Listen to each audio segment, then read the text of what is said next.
Colonel Rob Maness has a lifelong record of providing dedicated service to this nation. Having worked his way up from the enlisted ranks to full colonel, he served our country for more than 32 years. He has served as a bomber squadron commander, bomb disposal technician, Joint Chiefs of Staff Operations Officer, assisted the National Security Team with the campaign plan for the global war on terrorism. He authored the first theater nuclear war plan and served as the Vice Commander of America's largest airborne intelligence wing. Colonel Rob Maness is a true American hero.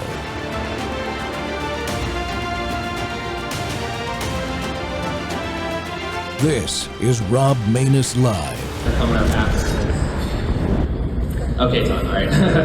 Sorry about that. But, Bill Workhorse is coming up next, and one of his talking points is over half of the people going through the process of transgenderism are on the autistic spectrum. And he told me earlier that if you include all neurodivergence, it's like 90. So as someone on the spectrum myself, it's like this breaks my heart to see people most similar to me and that have been through a lot of what I've been through going through this. And it's a tragedy. So, and quite frankly, I call it the Holocaust of our time. So what we gotta do is bring these people who have most likely been through some intense trauma and hardship. Like, I'm no exception. I've had some crazy things happen to me. So I created an organization called the Autistic Freedom Network so that all these people, all these kids that have been through unimaginable harm, like, to put that into perspective, just imagine if COVID restrictions lasted your whole childhood. Like, just put that in perspective. That's what our lives are like. So these kids all deserve a leader, someone that'll fight for them, someone that'll give them a voice, that'll give them protection and make sure that they live the best life possible. That's what I'm here for, and we're going to do it. That is awesome. So please take time to reach out to him and learn more about his organization, because that is amazing. And we have so much more work to do in that area. So thank you for what you're doing. Raise your hand if you have a table out there. And Erica, you'll come around. Welcome back to Whistleblower Wednesday. The Rob Maness Show's live on Worldview Tube and our X Spaces simulcast. Well, today, you just heard it. We're introducing the Autistic Freedom Network. I've made no secret that I'm the dad of an autistic son, a son who I homeschooled from junior high all the way through high school graduation, and the challenges our family and he faced in various government and non-government systems, and what we had to do just to figure out how to help him. That's why I'm very excited to do the show today about the Autistic Freedom Network and have its founder as my guest, who you just saw in that opening video. Why do we need this? Well, I'll let them tell you from their website. Listen up, folks. Quote, people on the autism spectrum have been forgotten for several decades while facing unbelievable abuse. Our struggle is worse than that of a third world country, from the highest rate of social isolation to the highest unemployment rate in the world, to an unbelievable rate of trans identification. The reasons for this struggle go far beyond autism or other neurodivergences alone. We face an inhumane treatment from our doctors, teachers, social workers, and politicians. All of them are using our diagnosis to justify the so-called treatment we're put through, and will cite misconceptions and outright lies to claim it's all evidence-based. To get a picture of what we're dealing with, imagine if COVID lasted your whole childhood from infancy to coming of age. That should give you an idea of what it's like to grow up diagnosed autistic. For those who haven't been diagnosed, the struggles of their neurodivergence go untreated, leading to loneliness and neglect, but they're not usually subject to outright discrimination. In this tragic status quo, the Autistic Freedom Network was founded by Sven Sharpen, my guest today. The AFN vows to make sure that every person on the spectrum or with some other form of neurodivergence like ADHD, OCD, bipolarity is properly supported, treated, and has their biblical and constitutional rights respected first and foremost. No child deserves to grow up without a childhood. And we will end this hardship with the goals that AFN has laid out. Sven, my new friend that I met just a couple of months ago where you gave that speech out in Colorado, welcome to the Rob Maness Show, sir. Yeah, thank you very much for having me. It's a pleasure, it's an honor, and a big blessing. Like, this is God's work right here. So, oh, it absolutely is. He brought us together, and I'm so grateful for it. Before we go too deep into AFN, the organization itself, talk about your personal experiences in growing up and your personal background and what led you up to this decision to start this great organization. well, I'm going to make this as brief as I can, but to make an incredibly long story short, I was diagnosed with autism before I turned 2 years old, and in fact, next month will have marked 20 years since I was diagnosed with autism. And in reaction to this diagnosis, my parents obviously they took me to the doctors. There's no way they didn't. And they were told I had to go through a process called early intervention, which the whole point of which is to prepare you for regular school. But all this really did was take away key toddler development and key playtime away. I mean, it wasn't as bad for me as it was for a lot of other kids on the spectrum, but it still took away key development. And, once I did get into kindergarten, it's not like they abused me, but they just didn't really know what they were doing. I was probably the first autistic kid they ever had, honestly. This was like 16 years ago. And it was around the same time I was put on Zoloft. Yes, Zoloft at 5 years old, along with risperidone. There have been scandals over these drugs that I've been put on that I only got off earlier this year, about 6 months ago. And I was put on this at 5 years old, and it went all the way to 21, so I don't even know what it's done to me. So, and then the third one is clonidine, which I'm still getting off of today. And, after this, I was obviously homeschooled for half a year, but then I went back to public school, which turned out to be a mistake because they kept trying to give me infantile assignments. But thank God throughout elementary school, my parents were able to fight off a lot of these crazy people who think that I'm dysfunctional when I'm not. And once I got into middle school, it got even worse because, as time went on, especially since Obama was president, and I think schools, not only did they get more funding, but they also got more authoritarian, and I received some pretty bad treatment in middle school. Like, I couldn't really say anything without getting in trouble. And like, the worst thing they did was they forced me to move schools when I was 14. Like, I couldn't even go to a government school that didn't have what's called an effective needs program, which is what I was forced into from my diagnosis. So I was forced to move to another school in a different town.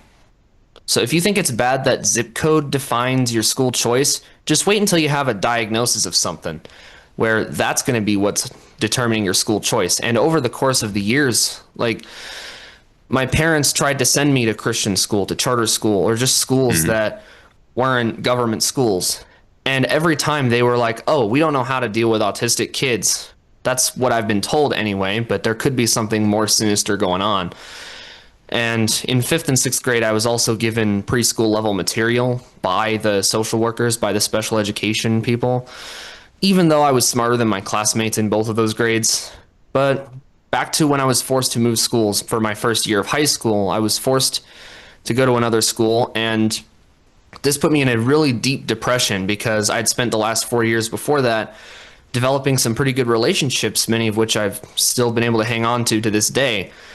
And like, I almost went trans because of a lot of this. I mean, there were other factors too, but being forced to move schools, like, it really, really hurt and put me through an effeminate phase, actually. I mean, there were other things too that played a role in this. But thank God I did not ever identify as trans. That would have just been really bad. But in my case, I avoided it. And, thanks to the Lord God Almighty. But it was still an extremely depressing year. Like, I missed my friends for, like, I had suicidal ideations. And the only reason they did this, they did this for my autism diagnosis. And my parents were threatened with my failure. They said, if he doesn't move schools, he's going to fail. That's pretty much what they were saying. And so my parents were sort of forced to allow this to happen. And it was really sad. I mean, I did get back to my friends. This only happened for 1 year, but the damage was done for one, and COVID took out another year and a half of my high school, which, is interesting. COVID itself is only a mere footnote in my story. But, I did graduate on time, but, I've been trying to just start my life, and then I've realized that most of my peers have gone trans. The things that they went through, that I've went through, a lot of the peers that have went through the same things have all gone trans. And it's just a tragedy, considering humans need peers to talk to. We deserve to have neighbors that'll understand us and that we can understand. And it's just sad to see this happen, to see the beauty and the character and the charisma of my peers just be completely faded out by this trans ideology that we're very vulnerable to, and I'd say we're being targeted. So that's why I founded the Autistic Freedom Network, to fight off not just the trans ideology, but fight off all of the horrible policies sponsored by our doctors and politicians and teachers that are putting us through all of this. And we got to do something about it once and for all. We got to fight. Yeah, exactly right, man. I'm glad you started the organization. I wish it had been around, or that I had even thought to start it. But parents are so absorbed. In my case, I was just totally absorbed with homeschooling my son. I took him out at the beginning of 7th grade because the system just couldn't provide the environment that he needed in order to be successful, because of things like paras. The thing that bothered him the most was they assigned a para to him early on, and if you don't like the personality of that para, you really don't have a choice. And he would act out, and of course, then they put him in isolation rooms and those kind of things. And once he got out of middle school, he was big, so I didn't want him to hurt himself or hurt anybody else when they were putting him in holds and things like that, because he was acting out in response to some of these so-called methodologies of wanting to get help. So I'm glad you started this group up. I think it'll be a place where parents can go, one of many resources, obviously, to try to see what the reality is. Because the reality, Sven, is that autistic children and other kids with you call it neurodivergencies, like ADHD, they're just as smart as everybody else. Or usually they're we're still the same people. And they're usually smarter than their peers, often, from an intellectual perspective, quite often. Not every time, but quite often. And they don't need to be to try to overlay standard discipline or even increase discipline because you think it's right, because of the problem that they have or the way they're made up and their brains work. Generally is the wrong way to go, right? Yeah, and don't even get me started on the whole isolation rooms thing. I've heard some really terrible things from parents, things that have happened to their kids by these people who are supposedly in the special education field. And that's who I'm fighting against, the special education social workers. And, come to think of it, many of them are part of communist teachers unions and stuff. And, yesterday I went to the state capitol on accident thinking there was an event, and I overheard someone, we work with autistic kids, someone on the liberal side of things. And I'm like, shoot, this is who's doing the abuse. Yeah, that's what our society needs to understand, is that you don't have to abuse these kids. You don't have to overly discipline them. You just have to find the space that their unique brains are capable of operating in so that they can be integrated fully into our society. My youngest son, he just turned 21. Yesterday he passed his national certification test for automotive technology mechanic. He's finished 2 years of community college doing that. He's a welder. He's doing fantastic.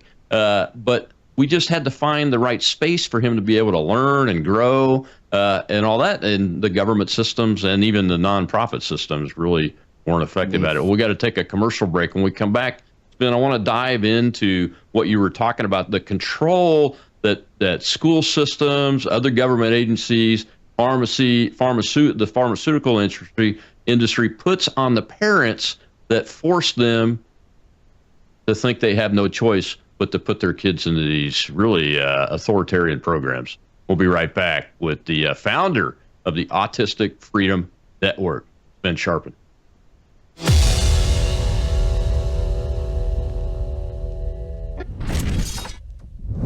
You woke up with a sore throat and a low-grade fever. You know you are getting sick, so here's your choices. You can get sicker and miss work, try to see a doctor this week, or sit hours in a crowded waiting room at urgent care. I have a smarter option for you. Open your medical emergency kit. Match your symptoms to doctor-recommended prescription in your booklet and take the right meds now and get well faster. This is not a first aid kit. It's like having an urgent care in your home. It includes doctor-prescribed medications to treat over 39 medical issues like respiratory infections, strep throat, pneumonia, UTIs, and more. No waiting to see the doctor and no standing in line at the pharmacy. It's right here.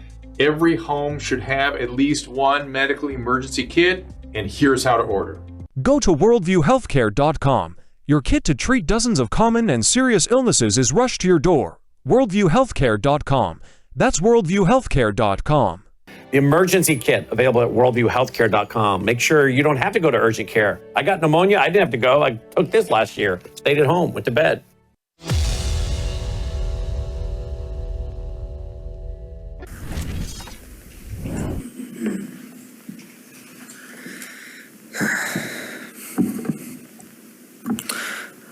Hello, Douglas County School Board members. My name is Sven Sharpen. I'm a former student, graduated 3 years ago.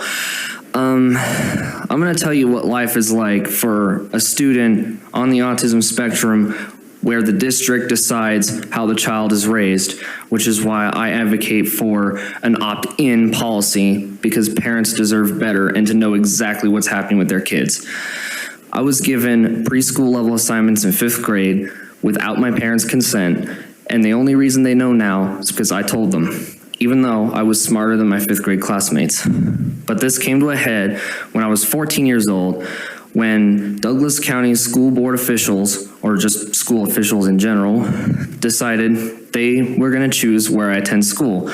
And I was forced to attend Douglas County High School, not far from here, simply because of my autism diagnosis. And I lost on 4 years of my relationships, completely undone, and an entire year of high school. And this happened because my parents were threatened with my failure if I did not be forced to move. Even though I was not failing, I did really good socially, and Douglas County School District officials took that from me. This caused a serious depression with suicidal ideation, and it felt like my life didn't matter. Parents should be raising their kids, not schools. These Colorado health surveys include a lot of inappropriate topics that children should not be learning about, like gender ideology. Children shouldn't be forced to participate in this without parental knowledge, let alone consent. I've been trying to find support for what I've been through because of district policies, and I can't find peers because now they're all trans because of freaking surveys like these, as well as the social hardships that were artificially created. This is a health survey that must be an opt-in, and I encourage a vote yes on making this an opt-in, because parents need to know exactly what's going on with their kids, and especially those on the autism spectrum, because parents have their God-given right to raise their kids, not school boards. Thank you very much. Thank you. Welcome back to Whistleblower Wednesday, and we've got that man with us today. He's the founder of the Autistic Freedom Network, and Sven, that was a great job at that testimony in that venue there, talking to the government. And one of the things I wanted to ask you a little bit deeper about is this control that government schools try to get over parents. Threatening that you're going to fail is one thing, but what are some of the other specific types of control mechanisms that you have seen or that other people have told you about that folks need to be aware of from these school systems? Yeah, well, there's a whole lot of stuff, and quite frankly, we need to do more research into this because I don't know all this for sure just yet, and that's what I'm certainly going to be focusing on. But from experience, it's not just the threatening parents with their kids' failure that I've seen. I've seen where schools, you've seen this a ton of times, where schools will cover up what they're doing to kids, like where kids get trans behind their backs. And when I was given preschool level material in 5th grade, the school obviously didn't bring that up to my parents. The only reason my parents know about that is because I told them. I'm pretty sure I told them like the day of, or at least in the days following. And like they just cover things up, and they also try to bully people into compliance. The left as a whole does this, where they have some policy that makes no sense, and special education is no different than this. And they have all these messed up rules, and if somebody breaks them, like they'll really, you've seen what they do to these kids as a form of quote unquote punishment, even though it's more like abuse, you know, the isolation rooms. And I've seen worse, where kids have also been like sat on, they've been physically and verbally harmed, and some have even been labeled as future school shooters, which is just absolutely insane. And they do this to a fringe to bully people into compliance. Obviously, I didn't feel threatened when I was being attacked like this. I did stand up for myself and my parents, saying, this isn't right. What are we doing? And obviously, they don't listen to you. They'll never listen to you. They think you're worthless. Of course, they're not going to listen to you. So, and of course, they have all this government power, and they use diagnosis to justify a lot of it, along with the lies that we've seen. Our misconceptions, I mean, it might be true for some, but for most it's not. And it's most certainly being paid for by taxpayer dollars to keep this thing alive. And the last thing I'll say is they don't really talk about, well, first of all, they don't even give you things you should be learning, like math, literacy, science, and history. They instead teach about self-esteem and SEL, which I've grown to learn is a Marxist indoctrination program. And they always ask, the first thing they say to you every day is, oh, how do you feel? What zone are you in? Usually that's red, yellow, or green, or it's like a number ranked from 1 through 5. Usually 1 through 5. Sometimes I've seen 1 through 4, 1 through 3, with 1 being you're happy, and then the maximum number being you're out of control. And I've also seen sort of de facto social credit, where there's a leveling system where the more loyal you are to them and the more obedient to the system you are, the easier it is to sort of work your way out of the program. Whereas the more rebellious and disloyal or just unacademic you are, the lower you go. And let's be honest, you don't really have freedom of speech, movement, socialization, or really faith at all in these programs. So it's pretty much just communism in our schools that's existed since at least the 90s. I mean, this has been going on for probably 30 years or so. And we got to do something about this. I think this should be illegal, quite frankly. There's better ways to raise kids, and parents need to know about all this that's going on. Yeah, and one of the things that we ran into was we just didn't know enough about proposed treatments of the condition, because we didn't know enough about our son's condition. We didn't actually get an autism diagnosis till he was 9, and we started taking him to doctors when he was 18 months old because something happened in his growth that changed him, you know. And but we just weren't very familiar with some of these proposals, like the medications you mentioned that you were on initially. Risperidone was one of the ones that they put our son on, and he was misdiagnosed as pediatric bipolar, you know, and he was very, very young, like you mentioned, and everything. How do we help parents understand that the pharmaceutical companies are also exercising this control over the parents to get their medications into these kids inappropriately? How do we help them understand how that's happening? Well, I can't remember exactly what my parents had to deal with, but, you know, I was dealing with this sort of thing, maybe a slightly more extreme version of what every kid would deal with. Like, I've heard things like running off uncontrollably or having emotions that are hard to control, which, you know, one of the things about being autistic is your emotions, they're the same, but they might be more intense. So instead of the traditional methods of, you know, more relaxing things or barriers to keep kids in, My parents were instead just told, put this kid on medication and this is your only option.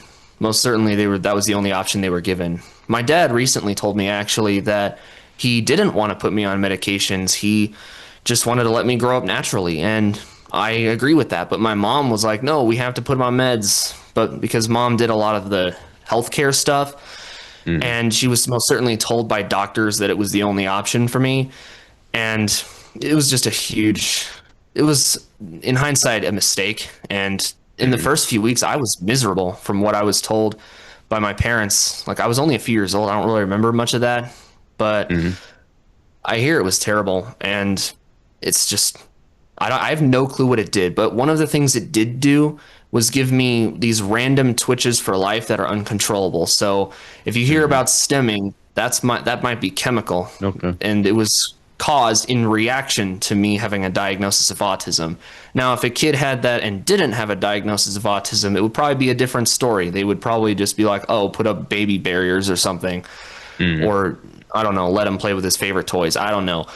But the reaction of what somebody who's diagnosed with autism and someone who's not is pretty much they're complete opposite. And it's just, it makes no sense when we're talking about the same thing. Different reaction, and we got to do something about this. But my parents were inexperienced. They weren't exactly they didn't know a whole lot about parenting when I was first diagnosed. Like, I'm their oldest child, and I was only a little under 2 years old, so they didn't really know what to do. So they just relied on big pharma to tell them what to do, which has obviously turned out to be a mistake. Yeah. So it's that's something that our son was our youngest. He's our fifth, but we weren't familiar with the conditions and the treatments for it, if there were any necessary, really. So yeah, we went through years and years of different medications and different tactics. Wow. And everything. And finally, in 7th grade, after 2 weeks of that, where he was having to change classes and he just wasn't able to work in that environment, I pulled him out and decided to homeschool him. But the very next step that I took was remove him from all medication. And what I found 8 months after the medications were completely out of his system, that I was able to figure out a way to take a really good, strong curriculum that didn't have any of the craziness in it. It was just the basics of math, reading, science, and history. All right. But give him the space. He just needed the right space to be able to get it done. And he did fine. Not one outburst of aggression the whole time I homeschooled him.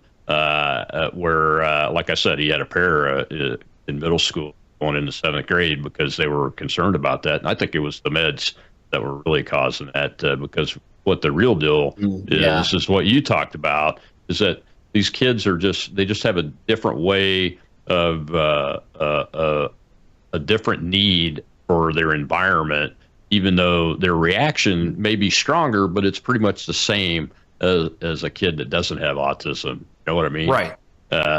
And I just don't think people understand that. Talk about some of the key misconceptions that your group, as one of the goals, is to debunk the misconceptions about autistic kids real quick before we get to this break. What are some of the key misconceptions that you want to debunk? Well, there's quite a lot, and I don't have time to talk about them all, but some of the most common ones, like really the most common one, is that of a child that is dysfunctional, like a child that can't do anything for themselves, like they're nonverbal, they're not potty trained, they're just incapable of living life as it is set up. And I understand that's a real thing. I've seen it myself many times, and I feel terrible for them. And I'm glad we've got RFK Jr. to talk about it. But the problem is they think that's me. They thought that was me. And there's a ton of others, like they think we don't have empathy. They think we don't have the same feelings. They think we should be controlled more. They think we have outbursts all the time at random. Like it's really insane, the things that have come up from all these misconceptions. And the treatment you're talking about is experimental. Like we don't know the effects of all this, and I'm trying to share it with you right now. And like even to this day, I'm still struggling socially. Like I'd say I'm socially years behind because of what I was put through. So it was all because of the lies that I just mentioned. And there's a whole lot more that, check me out on my YouTube page if you want to see all of that. So absolutely. Yeah. What's your YouTube channel called? It's just Sven Sharpen. Okay, great. Well, we got to take another break. When we come back, I want to dive into this trans issue, because Sven told me that the autistic kids are many, many times more susceptible to falling for the trans hoax than any other group. So I want to get a good understanding of what that means from his perspective. We'll be right back with the founder of Autistic Freedom Network, Sven Sharpen.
What's going on today? Why are we here? Well, we're here to testify against HB 251312, easily the worst bill that any state has ever proposed in the history of our country. And what it does is it basically defines, misgendering and dead naming as a form of coercive control, and will steal your child if you refuse to allow them to trans. And it also has a clause in it that says if you don't affirm somebody's delusion, then the state comes after you. So, and as an autistic person who is well aware that this transgender ideology is going after my people is just heartbreaking and crushing. In fact, just last night, I saw a post of a woman whose breast had been cut off who was autistic, and it filled me with sadness and rage. And now they're trying to pass a bill that will steal autistic children. I'd say half the victims are autistic, and it will steal autistic children and castrate and mutilate them without loving families. So it basically takes away what little we have left. All we have left is our bodies and our families, and they're destroying that. So that's why I'm here, and I think autistic people need a voice. And when it comes to gender ideology, they target us because they know we're vulnerable, they know we struggle, they know that they can easily exploit us for money and votes, so that we can be dependent on Big Pharma for life, and that we can continue to vote for politicians that would pass legislation like this. So this is the issue, and part of the problem is we don't have a voice of our own. There's no community, and I know exactly why autistic people struggle. I've learned, and people don't know the reasons. They'll throw in like, yeah, it's hard for us to fit in because we're a little different, or maybe we have a rigid thinking system, or we're focused on inanimate objects, or our interests and stuff like that.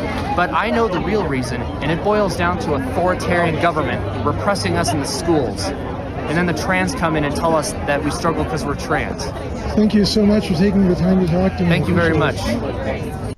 Welcome back to the Rob Maness Show. We're live on Worldview Tube and our X Spaces simulcast with that man right there, the founder of the Autistic Freedom Network, Sven Sharpen, who's a young man that has taken it into his heart, and like every other American has in their basic nature, and has answered the question, well, what can I do about it when we're talking about policy that affects autistic kids and parents? And Sven, this trans ideology thing is something that I learned from you when I met you.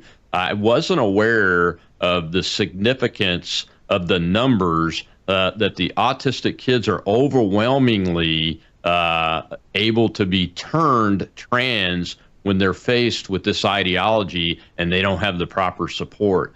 Why is that? Do you know yet why that is? Well, it's for like a whole load of reasons, and some of which we're figuring out now, and others that have been known for quite a while. Like, obviously, because of what we've been put through, it makes us much more vulnerable. Like, if you take away the meaning in someone's life and tell them they're worthless, and then you take away their socialization and their freedom, like, of course they're going to struggle. Like, what do you think's going to happen? And then, the trans cult obviously saw this, and we're like, you know what? We've got a ton of people we can indoctrinate with our ideology. And so they've deliberately made it more appealing to us. I'd say it's deliberate. And they make transness, as they call it, they define it in a way that sounds almost exactly like what it's like to grow up autistic. So, of course, they're making this attractive to us. And they're also coming into our communities and saying, oh, you're all struggling because you're trans, and autistic people are more likely to be trans. And they've invented an entire new lie that I think will make the others look like compliments by comparison. And it's like the worst thing they're going to do is say that all autistic people are trans and then get a government to mandate that we are all trans. So if you're diagnosed with autism, you wouldn't even have an option. You'd be forced to go through the process whether you want to or not. And, honest to God, I hope that doesn't happen. And since we got Trump back last year, it shouldn't happen. But I'm still going to keep an eye on those politicians in Denver that legislated that horrible bill that I described back in the end of April when they were about to pass it.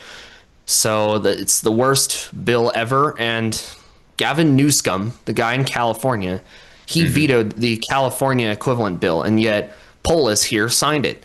So it's like it's become worse than California, and it's even worse than Canada. The event that I was at, Billboard Chris was there, and he says it's even worse than Canada. So it's really bad. And if you're autistic, I mean, this is coming for you. And they're trying to drive a wedge between families and kids. Like, of course, that's their goal. And they certainly do it with the special education stuff. And online, oh boy, if you're cut off from socialization, you're going to be online a lot. Yeah. So, of course, there's a lot of influencers who are trans who made transness seem appealing to people on the spectrum and shared their stories of, oh my gosh, I'm the happiest person ever now that I've gone through the process. And instead, you end up worse off than you were before. And now I'm seeing that a lot of detransitioners are on the spectrum, and including the prominent ones that you've probably seen across all these platforms that we're on. And I've grown to know them pretty well. In fact, I just talked with one of them last week. And, it's a whole load of stories. And it's like, these stories aren't even all that different from mine. I mean, for the detrans women, it's the undiagnosed perspective, which we are hearing a lot of, but the diagnosed perspective is still something that needs to be talked about, especially considering Big Pharma cares more about money and power rather than the well-being of kids. So half of these detransitioners, like with parts of their bodies missing and their frames deformed and their endocrine systems damaged, like a lot of them will go on to not have children or you have any normal relationship life anymore. Like, it's bad enough before, but it's even worse after because your body doesn't work properly anymore because you were led to believe a lie.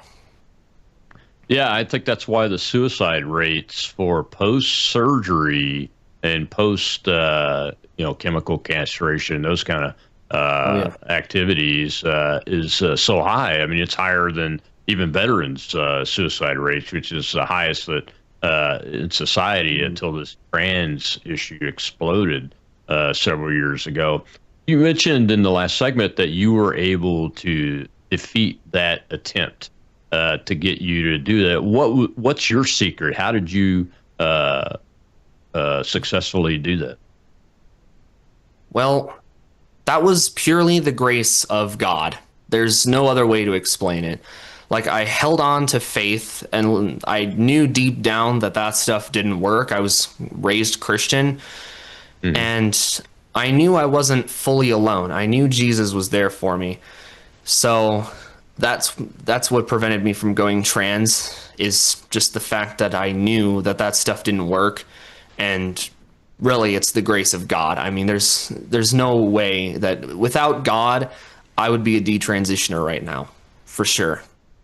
Yeah, I mean, they're using an indoctrination method and a tactic from a concept out of critical theory, which comes out of the school of Marxism, or the Frankfurt School is its modern name, that came into Columbia University when they escaped from Germany in the 1930s. That critical theory approach is to convince you that you're oppressed. And and there's an oppressor out there. And I think your description of the school system before they get to the autistic kids with the trans thing, they are oppressing them the way I saw it, and from what you're talking about, right? So you really are feeling like you're the oppressed, and that the oppressors can be stopped. And so once they get to you and start preaching the trans ideology and transition at you, I could see where people would fall for that. Yeah, it could be all by design for all I know, but yeah, if they don't have an oppression story of the past to bring up, they'll just create one so that they can make kids feel oppressed. And even though a lot of groups who feel like they're oppressed, I mean, the real oppressor is the radical left, globalists, Marxists in the system.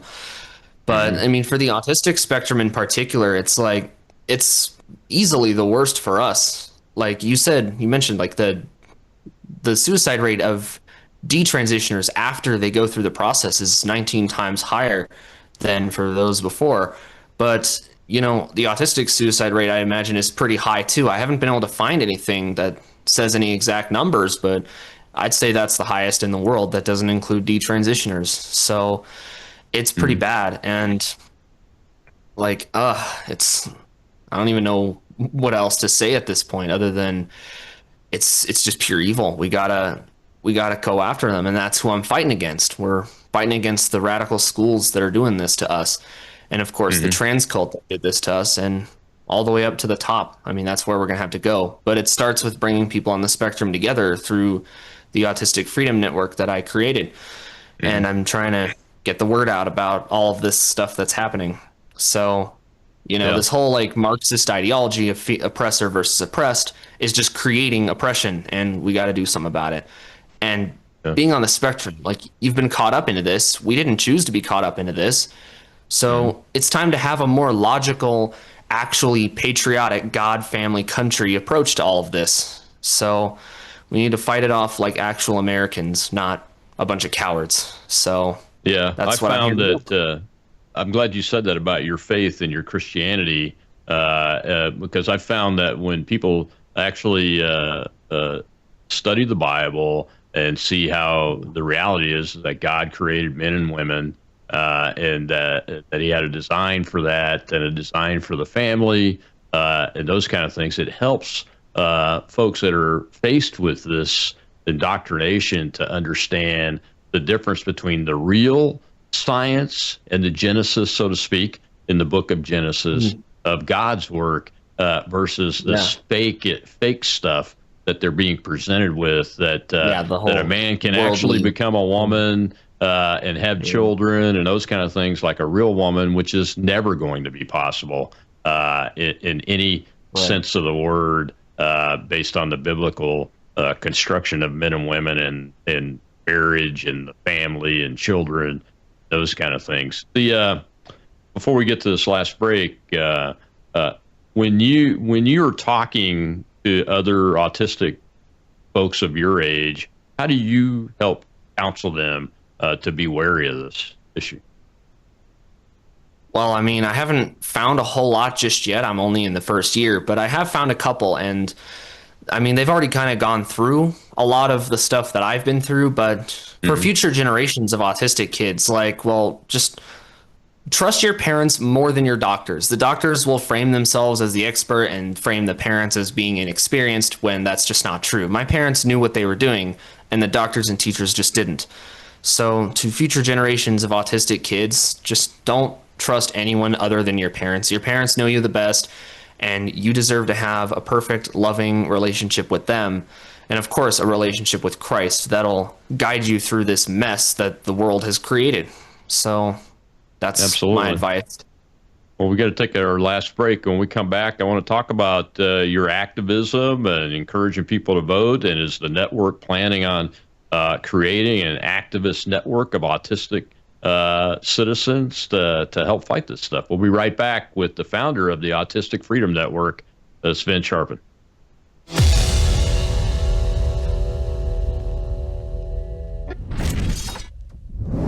News is moving faster than ever, and so are we. Worldview Tube brings you 24/7 live stream coverage and now real-time alerts when it matters most. Once you have the Worldview Tube app installed, exit the app and navigate your way to Settings. In Settings, locate the tab labeled Notifications. Select the Notifications tab. Scroll down until you locate the Worldview Tube app icon. Select the tab, and here you can turn on and customize your notification experience for the Worldview Tube app. News doesn't wait, and neither should you. Turn on push notifications to stay informed. Every headline as it happens.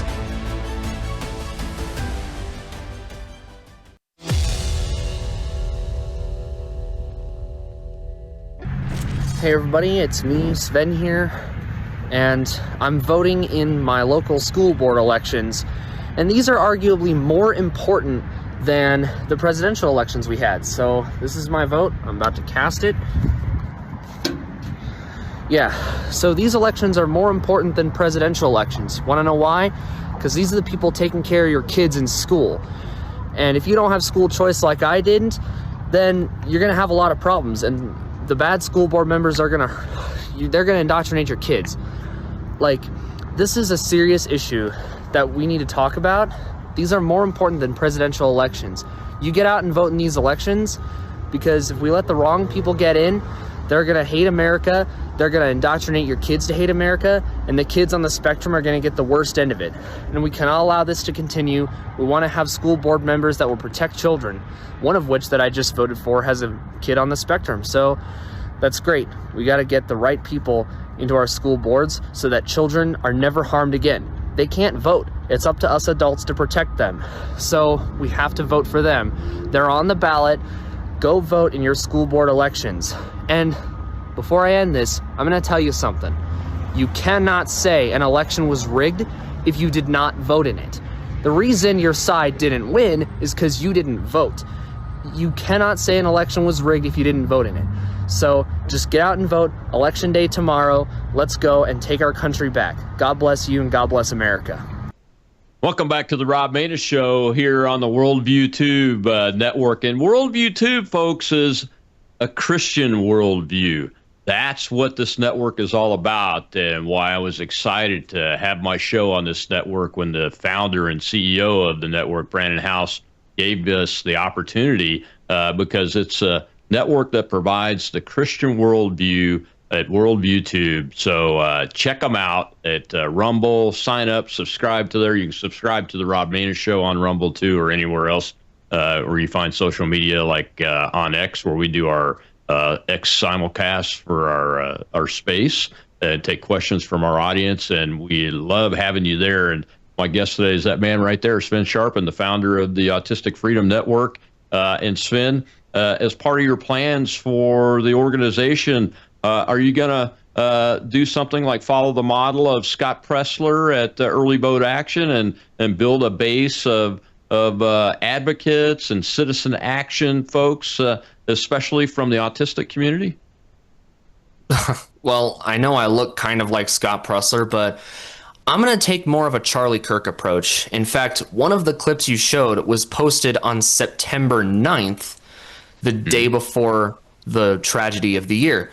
And so before, I was just going to sort of follow his lead and create an organization similar to his, Turning Point USA, and follow leads of other good detransitioners like Chloe Cole and Laura Becker, who I've talked to both of them. They're both amazing people, and you know, God bless them. But after what happened, my mission has taken a completely new meaning, and it's like I'm going to follow the footsteps of Charlie Kirk and do for the autistic spectrum what he did for the rest of the young generations, which means not only creating a voting network, but also going to places across the country and having rallies of people on the spectrum and telling them they're worth fighting for. And, we're also going to focus on self-improvement and self-control, as opposed to basically the opposite of what the special education people do. So instead of saying, oh, the world's better because you're in it, it's more like, is the world better because you're in it? And that's a Charlie Kirk line right there.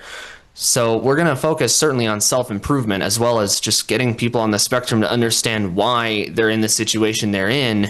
And the first thing I'm going to do is just organize those that haven't yet been captured by this radical left ideology. And then from there, we can start going across the country, hopefully to university campuses, like create chapters, or at least partner up with Turning Point.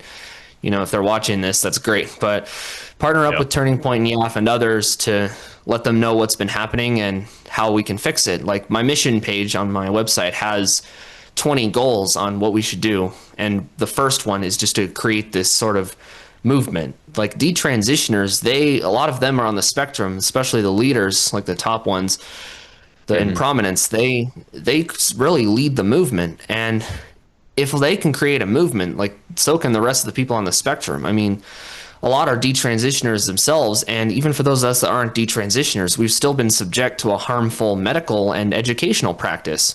Even though our bodies aren't damaged, our lives and our minds are still feeling the effects of all of this. Like it's mental mutilation in a way. Like your body might be intact, but your mind has been dealing with quite a lot of stuff, both chemically and just psychologically. It's insane what's been happening to us. So it's time for the people of the spectrum to have their own version of Turning Point USA. And unlike all the other organizations that we've seen, they're all woke. I haven't found one conservative one. And that's ended now that I've created the first ever America-centric, God-centric organization for people on the spectrum. And it just goes for everyone on the spectrum. You don't absolutely have to follow my worldview to be a part of my network, but you have to understand, we're doing this for a reason, and we are a conservative organization. So we want to help autistic people live the lives that our Lord created us to live, which is, to be raised naturally, to get have a career in something you're good at. God calls you in your earthly life to get married, to have lots of adorable babies, and just repeat the process over and over again. Like a diagnosis of autism shouldn't ever stop you from doing that stuff.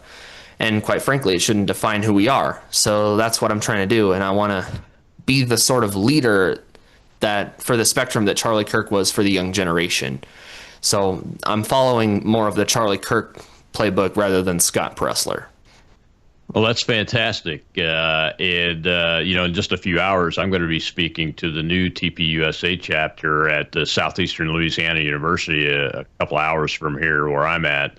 And I will mention the Autistic Freedom Network in my talk there, and I'll incorporate that in my talk and connect people that want to connect with you about that, because I think that's very important. I like that approach.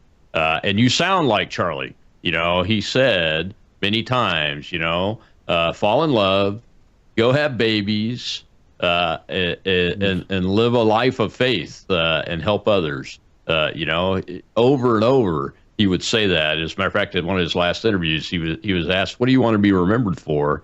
And that he said, "For my faith," and that I wasn't afraid to tell the truth. Those are the things that I value by knowing him early on in our political careers, and then following and supporting his organization as he supported mine. You mentioned the goals page on your website. That's a pretty long list. Are there any others you want to highlight before we get to the end of the show about your objectives for the organization? And of course, we want you to tell people how to sign up to the organization and support it too. Yeah. Well, some of the other goals I mentioned are to go after the radical trans ideology and the radical trans Marxist extremists inside of autistic communities, to cleanse them all out. We got to get them out so that people on the spectrum can have more freedom to not only decide who they are, but to actually have a good path forward. And I know deep down that everyone, like a lot of people on the spectrum that I've seen both online and in person and in shows, they all want to have their own families. They want to have their own lives and their own way of participating in society. And we all deserve our own part in the world. So, I mean, as a Christian, I believe I'm not of this world, but we got to improve it and make it better for future generations of young people. So I know deep down that a lot of autistic people want to have families and careers and things they're good at, and that's what I'm certainly going to support. And we're also going to certainly go after this radical special needs cartel. Like, it's practically a term meaning undesirable. It's a cover-up term in my mind. And so we got to go after them. We got to go after the politicians and the radical NGOs paying for it all, like Autism Speaks, and other organizations that promote that alongside trans ideology, and go after all the misconceptions, debunk them, get rid of the whole, oh, autistic people are gross, so that we can go from being the last people that someone would want to date to being one of the first. And unlike every other organization for folks on the spectrum that I've seen, we're actually going to be autistic people first, and our needs will be covered first and foremost. And let's be honest, I mean, Charlie Keeble, another guy on the spectrum, he's from the UK. He talked about that we should be proud of to be in the country we live in and to be a part of, you know, America, or I guess Britain, as he's from. But we deserve to be American patriots. You know, we deserve to love Jesus. We deserve to have the life that God created us to live. We deserve to live the American dream. And that's what we're here to fight for. And that's what I'm going to fight for. So, and it starts here and now. And that's what I'm going to do. Do you think that's, again, I couldn't say it any better. I didn't realize until I started talking with you, Sven, that the unemployment rate for autistic men and women is extremely high. It's very difficult for them to get employment opportunities, and they have trouble in the dating each other. So the challenge is much greater to do the things that Charlie said we should all be doing, which is fall in love, have babies, go, work in a field that we want to work in, and be successful, and take care of others through our faith. Are there any programs out there existing now to help autistic people get gainful employment?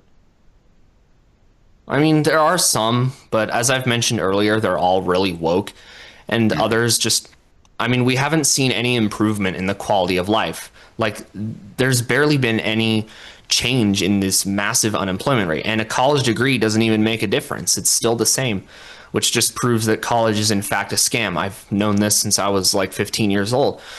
And, obviously we're going to fix this. And of course, focusing on self-improvement is going to help a lot, but also just, again, debunking all the lies, saying there's other lies out there that say we're lazy and disgusting and undesirable. Like, it makes people not want to go out with us. It makes people not want to hire us. I mean, you can not put autism in your resume. I didn't do that, but there's still a lot of other issues because of your past and just the problems with the special education. Like, you didn't get a proper education, and you didn't really have much in the way of experience. And it's just the whole way it is now. Like, it's really hard to get a job, just no matter who you are these days. But we deserve to be able to prove skill. Like, it's all based on rigged credentials and hundreds of thousands of dollars of debt. I mean, that's just not worth it. There's a huge shortage in trades, and there's a lot of autistic people that'd be really good at trades. So, and you could make decent money from that. So we deserve to have careers in what we're good at, and we're always good at something. You are never good at nothing. You are always good at something. Yeah. So if you want to be in the trades, learn to weld and come to South Mississippi. We have shipbuilding operations here. They're down thousands of welders all the time. So if people want to be in the trades, come to South Mississippi and learn to weld. And there's a free program at the local community college, the Mississippi Gulf Coast Community College, that teaches welding. Tell folks to come on down here if they can get here. And if they are here, they should be taking advantage of those kind of things. Well, tell people where they can go to find you at your website, what your website is, and how they can help by donations or whatever else. Yeah, so I'm on X, Instagram, and YouTube. I guess Facebook too, but I don't really use that. So I'm on those first three. And it's at Sven_Sharpen. And make sure you spell it correctly, as it is on screen right here, SCHARPEN. Everyone gets it wrong when they don't see it spelled out. So make sure you spell that right, at Sven_Sharpen. But you could probably just look up Sven Sharpen and you'll find me. So, but do make sure you spell it right, because, I'm right here for you. If you have someone on the spectrum or are on the spectrum yourself, tell them about me. It's just, I'm here for them, and I want to give them the American way of life, and more importantly, the Christian way of life. That's a good path forward. Absolutely. Well, thank you, sir. Appreciate all your time and the work you are doing. We fully support you. Look forward to having a great relationship as we move into the future. Yeah. Thank you, Rob. Yes, sir. Appreciate you. Tomorrow is Truth Thursday. Ken Good talking about, we're going to be talking about how the effort to do away with this no cash bail craziness that the lefties have been putting in their cities. Ken's an expert on that, and I look forward to talking with him. I'll see you then.